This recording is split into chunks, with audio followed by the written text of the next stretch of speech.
Hello mga ka-first name no, mag-repair ta karon sa starter sa unit sa Mazda mga ka-first name.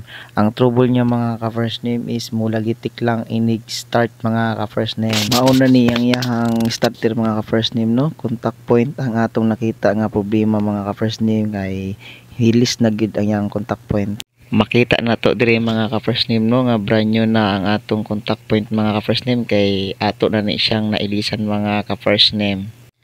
Mao ni atong gitanggal nga contact point mga ka-first name no. Makita gyud nato mga ka-first name nga hilis na gid siya mga ka-first name sama sa atong chinilas kahilis mga ka-first name.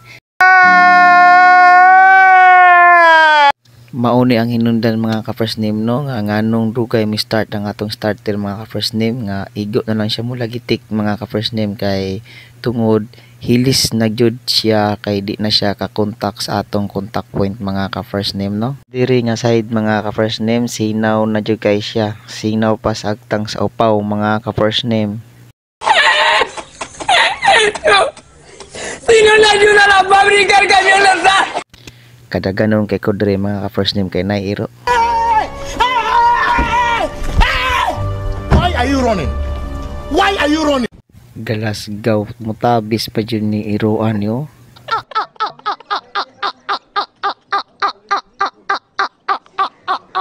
Ato na na-symbol ang starter mga ka-first name, wa nato na videohan kay Nairo nagsunod-sunod mga ka-first name no.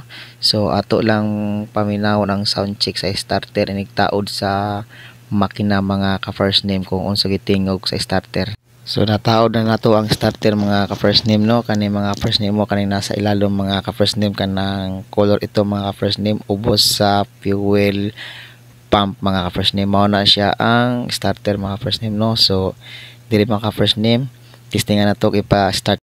So condition ng starter nga ato na repair mga first name no, one click ra siya mga first name. So dili na lang sa tataman mga first name kay Nairo mga first name. Bye bye.